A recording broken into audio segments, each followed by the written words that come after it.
Is painting the supreme form of art? If mind is the superior part in human, then painting too, which is the activity of the artist's own inner eye, must be likewise a most superior part of that very human activity.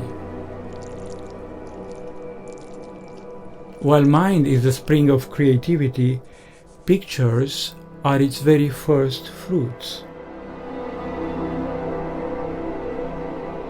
This is the first part of a trilogy which will show the viewer the essential features of the main movements in painting.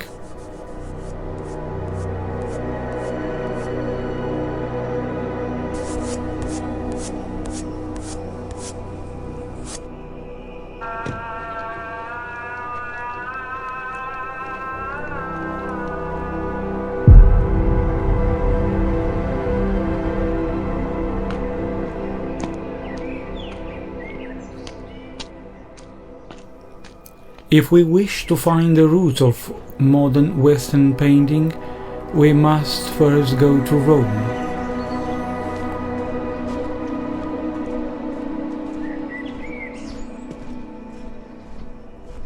Critics of art overstress Rome's lack of artistic originality. They point out, for example, that Roman painting has mainly Greek origins. The anonymous work of Greeks living in the Roman world, or Roman imitators of Greek art.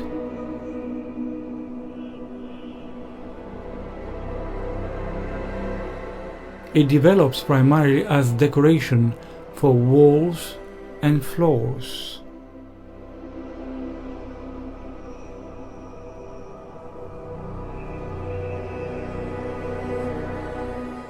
So what then is distinctly Roman painting? Should painting illustrate ideal Platonic reality or beauty? Greeks such as Plato used to exhibit a low opinion about art in general. For Plato, art is a second and perhaps a third order imitation of things. Art is misleading, partly because it paints appearance rather than reality. Yet Romans see this world in a different light. For the painter-decorators of the Villa di Livia, whose frescoes are now preserved in the Palazzo Massimo alle Terme in Rome, landscape is both reality and beauty, regardless of its phantasmagorical nature.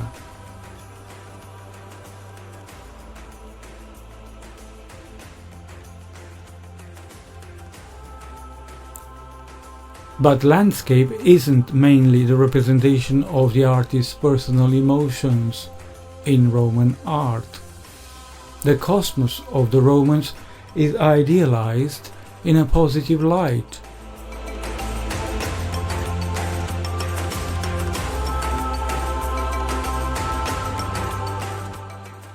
A second style of Roman painting is genre painting. This style portrays scenes of everyday life with human figures appearing alongside vegetables, animals, and birds.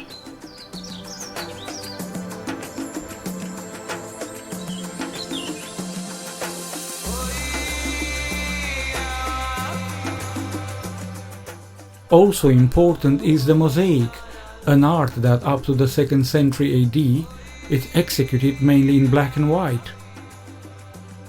Mosaic soon develops into a polychromatic art, using small pieces called tesserae, made of pebbles, glass, ceramic smalt, and shells. The purpose of fragmenting the reflective material is not to cut or diminish light, but to enhance it. Just like the Roman world, this technique becomes a cosmopolitan avenue, combining the division of tiny luminous cubes into a unified panoramic image. Painting is an interwoven fabric of light and color.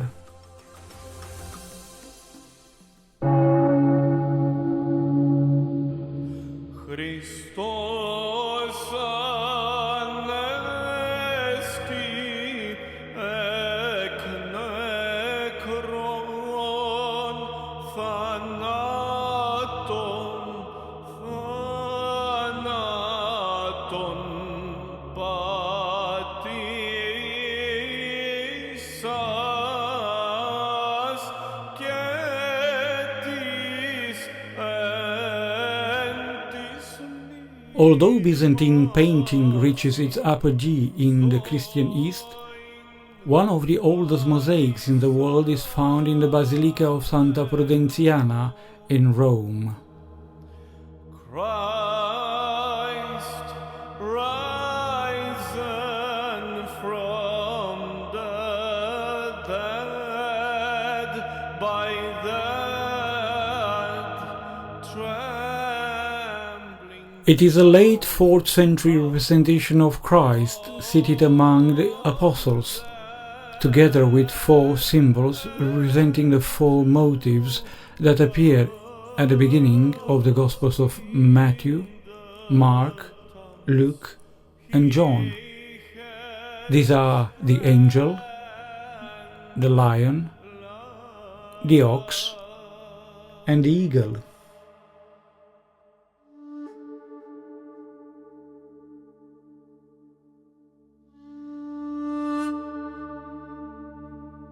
The purpose of Byzantine painting is to reveal a new and otherworldly kind of light.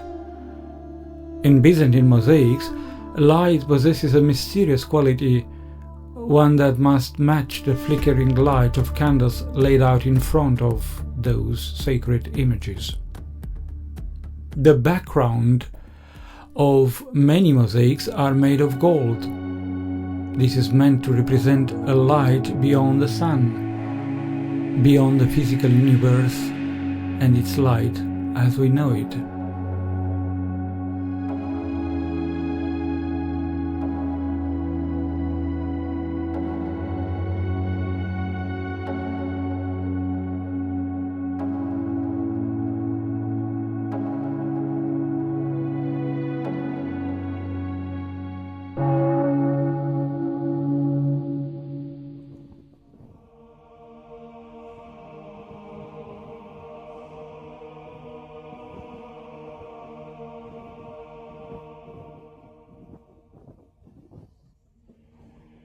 The legacy of Roman and Byzantine art is deeply felt, for example, in Pisa.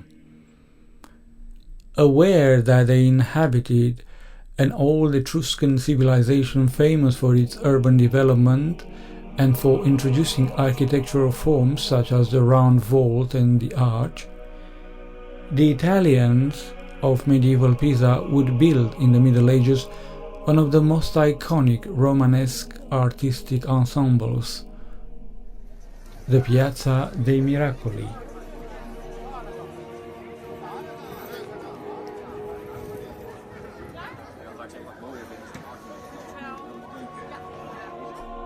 Pisa Cathedral stands as a splendid example of Romanesque art in which Roman and Byzantine motifs combine.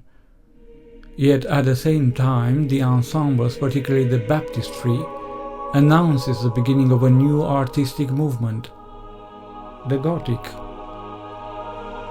On the upper circular walls of the Pisa baptistry, as you see, the Gothic style begins to emerge. We see the pointed gables and pinnacles, the decorative tracery and statues, all integrated into a structure with a sturdier vertical emphasis.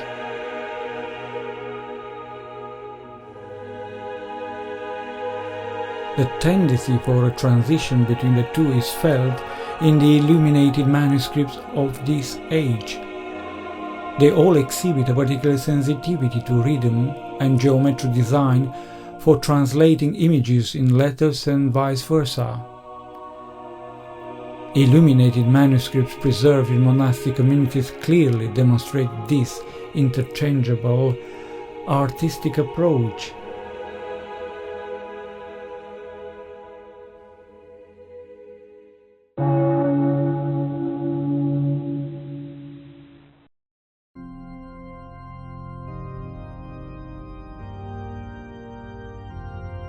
In the 12th century, however, the West begins to alter the old Byzantine and Romanesque style of rounded arches and vaults. A new interpretation of the world emerges: the Gothic.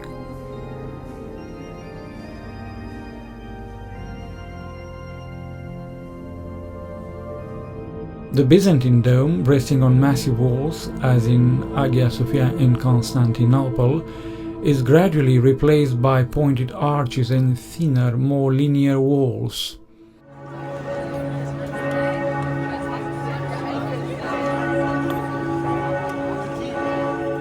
The interior of the Gothic church is no longer mysteriously penetrated by dim light.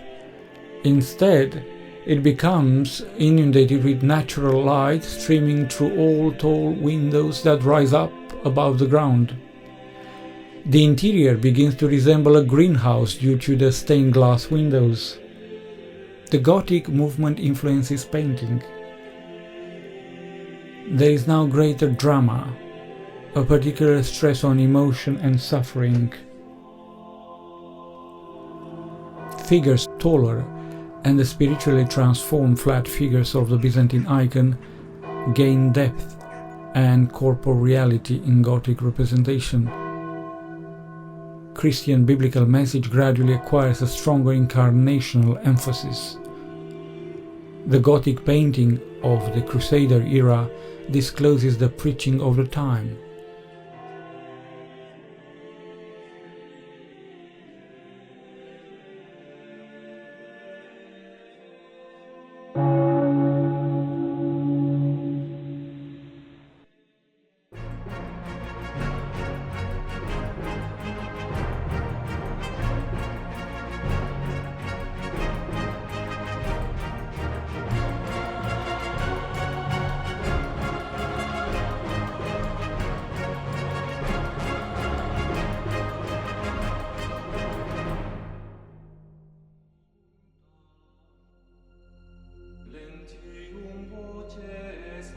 Although he is born in the Gothic era, Fra Angelico is one of the greatest painters of the early Renaissance.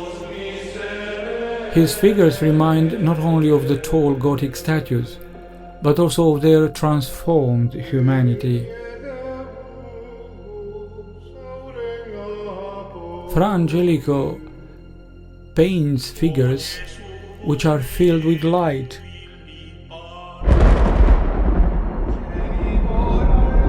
Yet the divine light he paints is embodied now, here on earth, flesh and blood.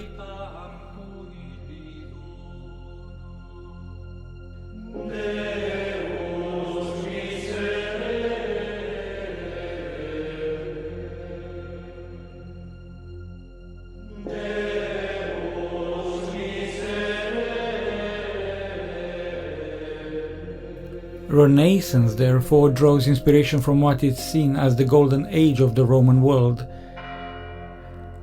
the Greco-Roman art. Renaissance replaces the Gothic spire and returns with a dome. For instance, the Dome of Florence. Renaissance painting seeks to restore the balance which the tall, dramatic and linear Gothic style had disrupted.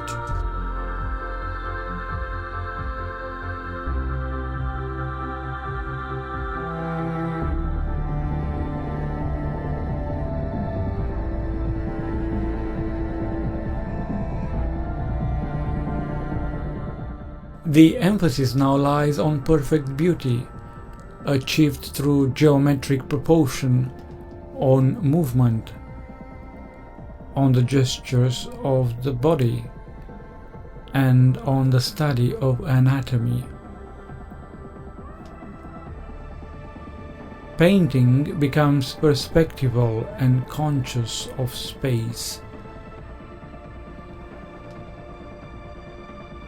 Its visual effects are therefore more powerful than those of its predecessors, aiming for three-dimensional realism at its highest level.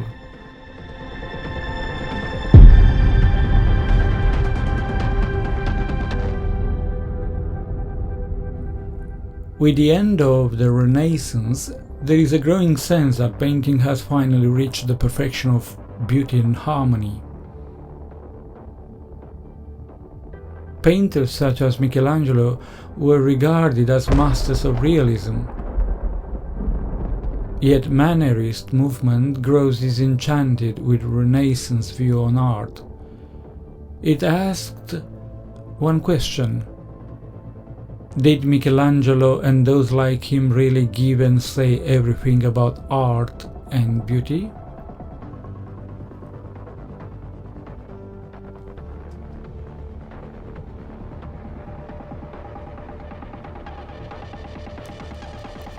Mannerism is a movement that seeks to introduce greater mystery into the representation of the human. If the aim of art is truth, then there must be something truer than the realism and harmony of the Renaissance.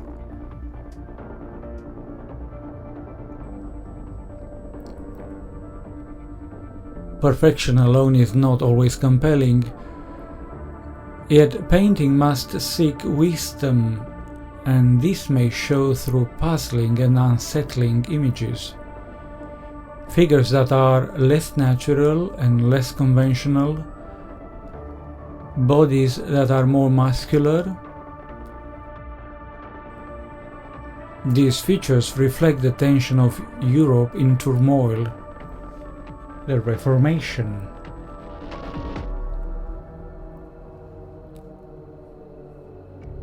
A Mannerist painting often leaves the spectator in a state of questioning. An important example is Christ the Redeemer by El Greco, preserved in the National Galleries in Edinburgh. Originally trained in the Byzantine tradition of Crete, El Greco develops a distinctive style marked by elongated mystical figures, an influence from his Italian masters in Tintoretto. These features become a clear expression of Mannerist movement, whose underlying philosophy is to focus on essentials rather than on surface detail.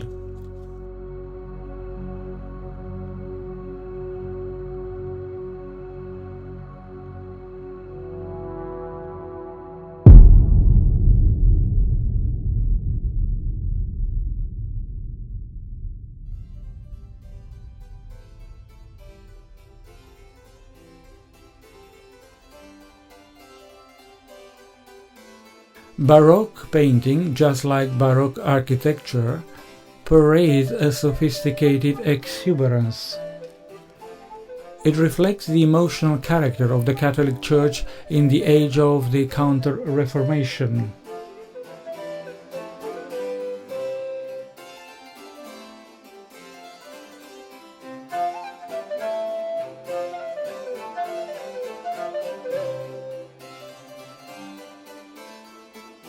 Originally a disparaging term, the word Baroque is in fact an extension of the classical style of the Renaissance, as seen in Michelangelo's Last Judgment in the Sistine Chapel in the Vatican.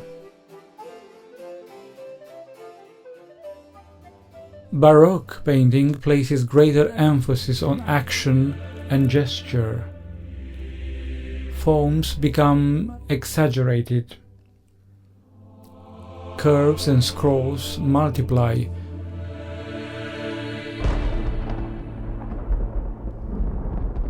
While depth is intensified through strong contrast between darkness and color. Light is directly onto the human body to create powerful emotional effects.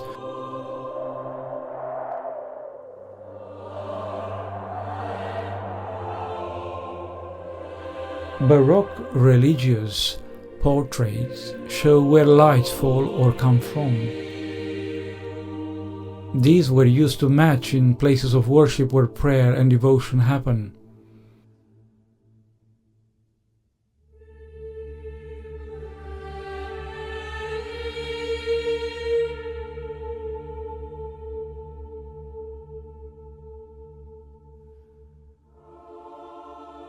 The Baroque heightens the physical corporal reality of the divine, moving away from the mystery of Mannerism and even further from the Byzantine vision of the flat yet spiritually transformed human figure.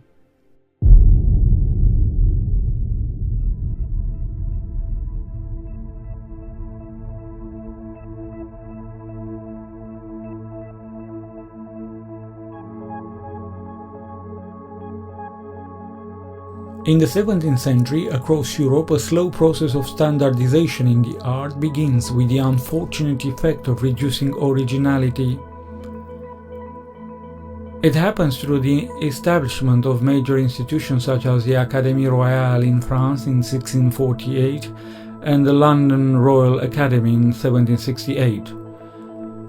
These institutions tend to monopolize and standardize what they consider to be the fine arts, setting fixed canons to command prestige. This, however, leads to a fundamentalist approach to painting, which deepens divisions within the artistic world in the 19th century and provokes more rebellious reactions in the 20th. The program of academic art emerges as a reaction against Baroque sophistication and as a recovery of landscape associated with innocence and dignity.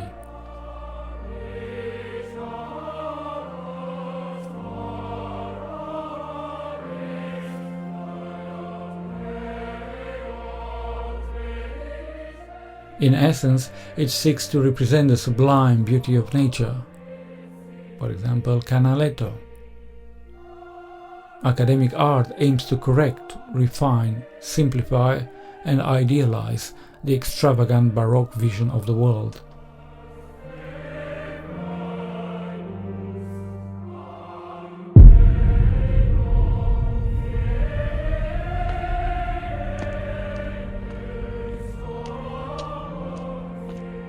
The renewed interest in the classical world in the 18th century is fueled partly by the rediscovery between 1738 and 1748 of the ruins of Herculaneum and Pompeii, where Roman paintings are brought to light after being buried by the eruption of Vesuvius in 79 AD.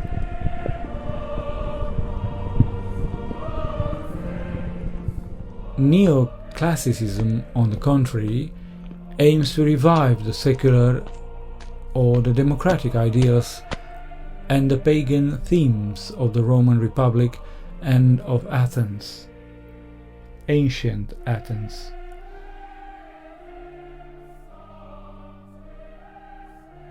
There emerges a preference for formal clarity and structural discipline, often at the expense of emotional expressivity,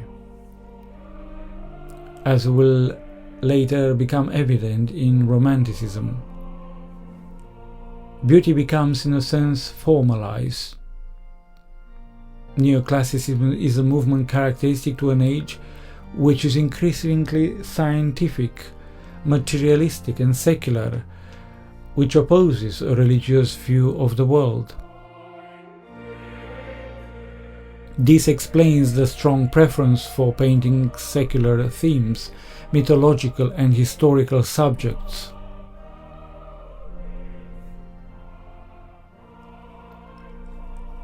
Many answers are sought in the classical understanding of humanity, so neoclassicists, they go back to the Romans and to the Greeks.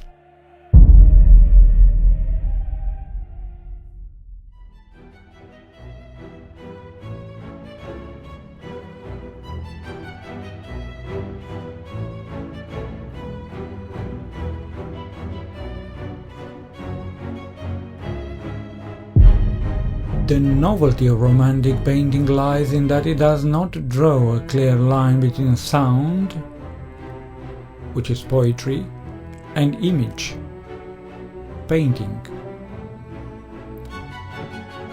It becomes one of the most philosophically driven developments in the visual arts, as it does not take its inspiration from history and reason in the way Neoclassicism did a century earlier.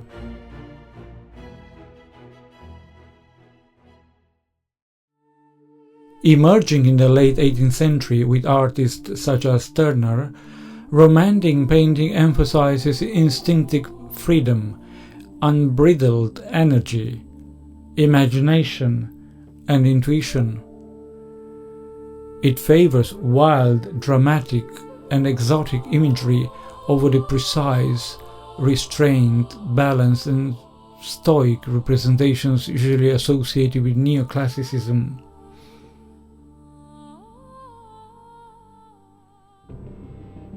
What it nevertheless shares with Neoclassicism in common is an idealized representation of humanity and landscape, imbued with grandeur, virtue, and a sense of elevation.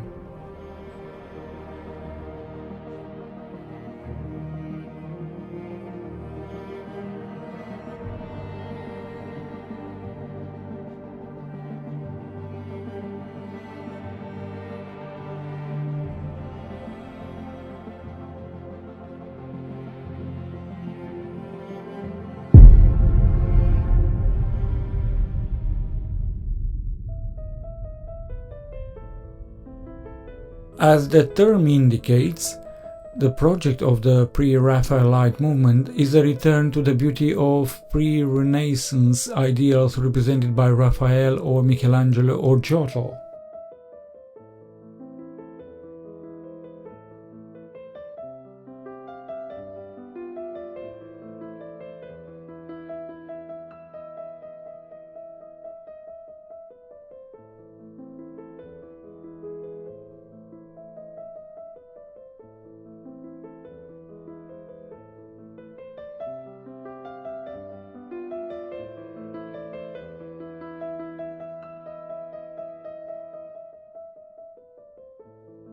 It emerges in the 19th century England as a reaction against the brutal industrial age, epitomized by what it regards to be trivialities of Victorian academic art.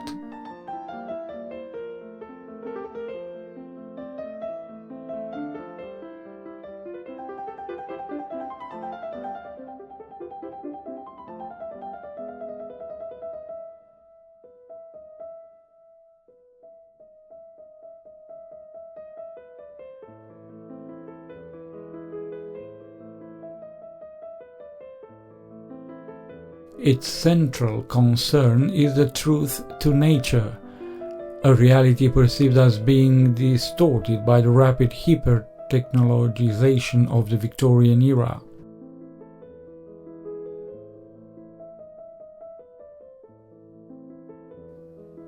The Pre-Raphaelite movement develops a distinctive style recognizable through its close observation of nature, particularly in the detailed representation of flora in painting.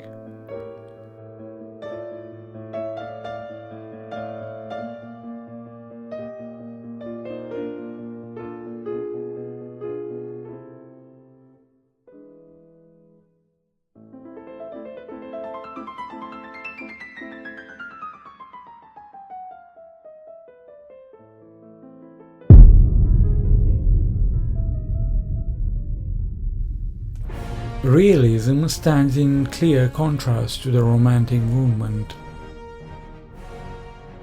Art, since Plato and Romans, has sought to maintain a balance between true reality and sublime beauty. In realism, this balance is disrupted because it stresses a faithful and crude representation of contemporary life. Gustave Courbet expresses the same when he states that he paints, I quote, "the manners and customs, ideas and appearance of my own time." Other variations of the movement also emerge, including social realism, which raises awareness through painting of issues such as abuse and social inequality, and socialist realism associated with Soviet artistic propaganda. In realism, painting becomes a form of militant expression.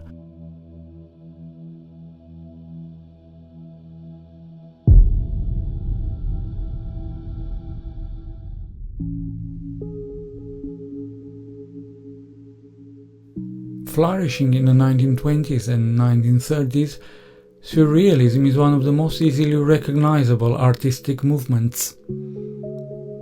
It can be seen as an extension of realism, in that it maintains a concern for detail, yet transforms realism into an extreme and disjoint form. At the same time, it represents a radical technical departure from the formalism of Cubism, driven by a rejection of a world dominated by technology and materialistic rationalism. Surrealism is strongly influenced by Freudian psychoanalytic interpretations of the human mind. An interest in themes that are bizarre, incongruous, and irrational. Imagination becomes the governing force of surrealist creativity. Painting is required to produce fantastic and unreal effects, often disturbing or shocking, as seen in the works of artists such as Salvador Dalí and René Magritte.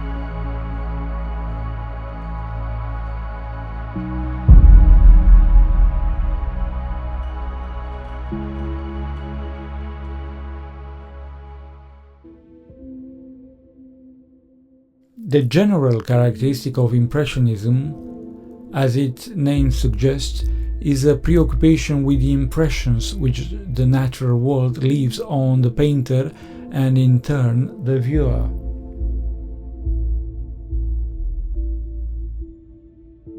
It is the product of an inner eye and the corresponding outer light.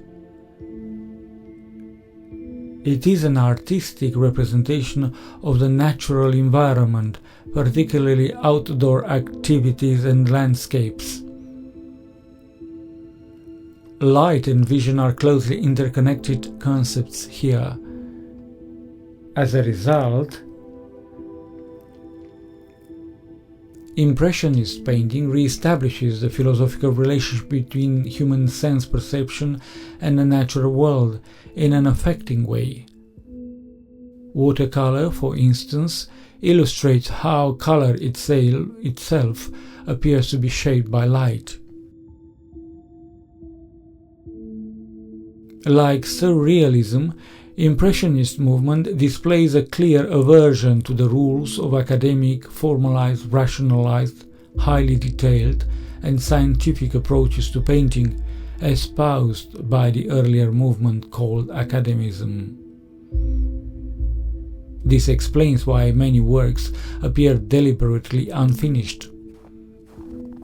Impressionism also develops in response to the refusal in the 1860s of the official artistic authority called Paris Salon to admit new artists such as Edouard Manet in their clique. The result is the emergence of a new generation of painters who in turn give rise to a series of related movements. Neo-Impressionism, associated with artists such as Paul Signac and Camille Pissarro, which introduces a greater sense of structure and a new scientific method. Then Post-Impressionism, including the pointillism of Georges Seurat, and the expressive work of Gauguin, whose work seeks to intensify the effects of light in a manner reminiscent of mosaics.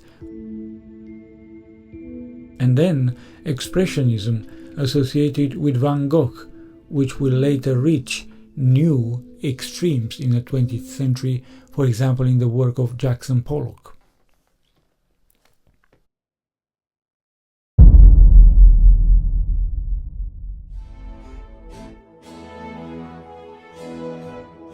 In many respects, symbolist painting marks a refusal of the explicit realist representation of mankind and landscape. Symbolism communicates through suggestion rather than direct emotional impression.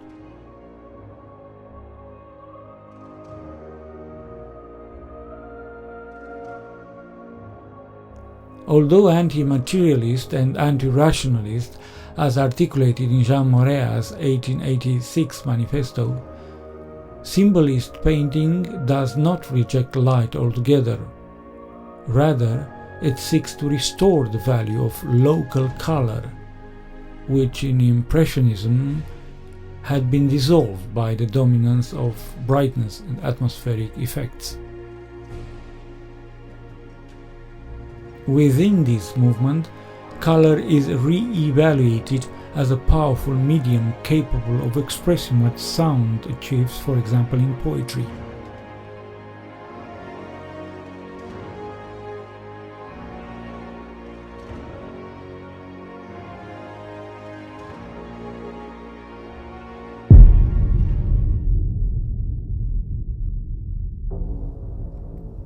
One of the most influential painting movements of the last century and our time is abstract art. Its rapid development is partly linked to the rise of the cinema, experimental photography, and the television industry, all of which challenge the very definition of the image and its impact on the viewer.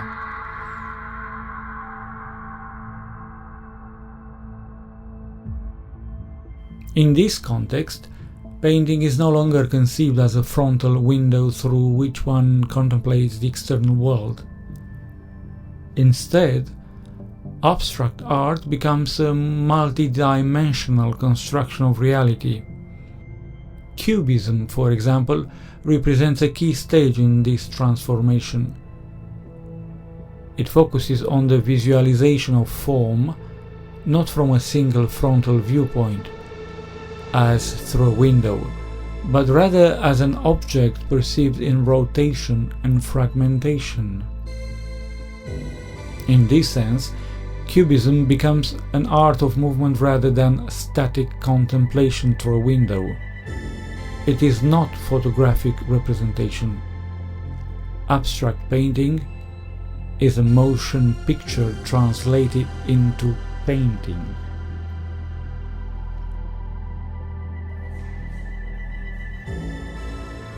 When abstraction focuses on form in itself, new directions emerge. Suprematism, as developed by Malevich, the geometric and non-figurative approach of Kandinsky, the abstract expressionism of Jackson Pollock and French Taoism, and the decorative dynamism of Art Deco.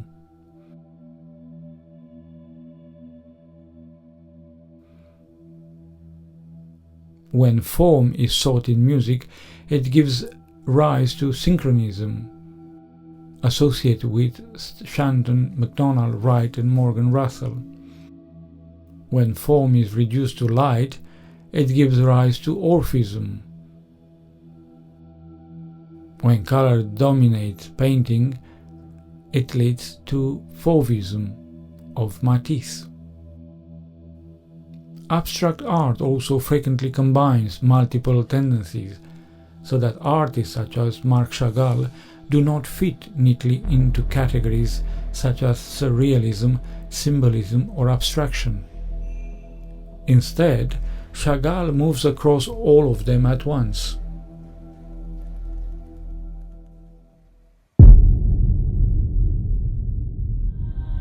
After the rise and widespread success of abstract art, there emerges a sense that art should be brought back into a more immediate relationship with everyday reality. Pop art flourishes in the 1960s as a materialistic and realistic movement which reevaluates the value of mundane, forgotten themes. Sex,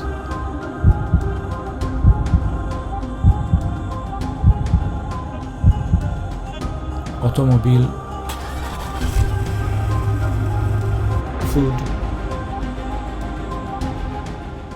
and the utility of the most neglected things, objects such as canned cokes that are transient, expendable, low cost, as well as the most laughable ones, see its sarcastic themes, and the use of the most unexpected techniques, photography, packaging, exhibitionism, self-promotion, and materials, toilet material. Painting becomes collage, mind becomes matter, idea becomes form. As Harold Rosenberg sanctions, pop art is a joke without humor. How one defines the color of movement in painting is perhaps inevitably difficult, since it resists a single coherent label. In institutions such as the Modern Art Museum in Edinburgh, there is a sense that what may be defining for the contemporary painting can be described as a subjectivist movement. By this, one can understand an effort on the part of painters to negotiate a balance between the intellectual rigor of abstract art and the material immediacy of pop art. In the middle space stands the postmodern self, a subject-centered perspective in which attention is fundamentally human-oriented.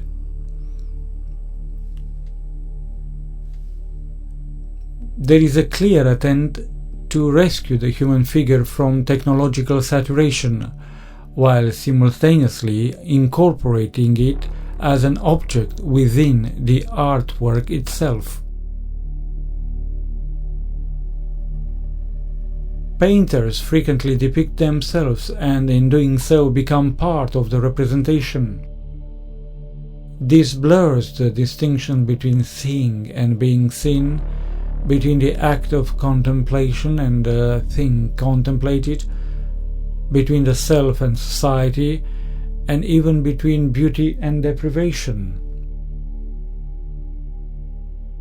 This blurring of beauty and deprivation is characteristic of many contemporary self-portraits, in which physical imperfection is often highlighted and at times affirmed.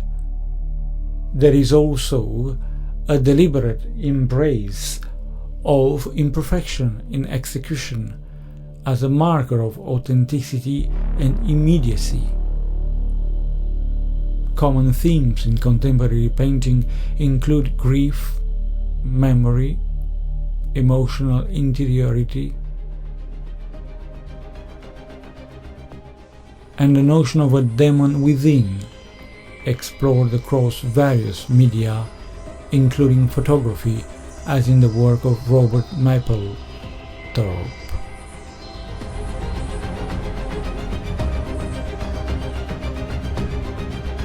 But what is painting?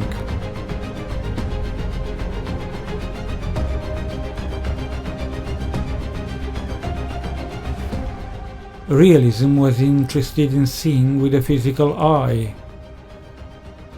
Surrealism, seeing with a hidden mind. Psychoanalysis. Impressionism, with a natural light, hence its outdoors representations. Symbolism through color, while abstract exclusively through form, indeed one of the most comprehensive concepts in art. Form is indeed the most potent, essential component of visual arts over the last century. This is due to the rise of materialism of pop art, the body-focused contemplation of current subjective movement, but also to the deep influence of cinematography on painting and visual arts. But is form, corporeal form, the ultimate and essential component in painting?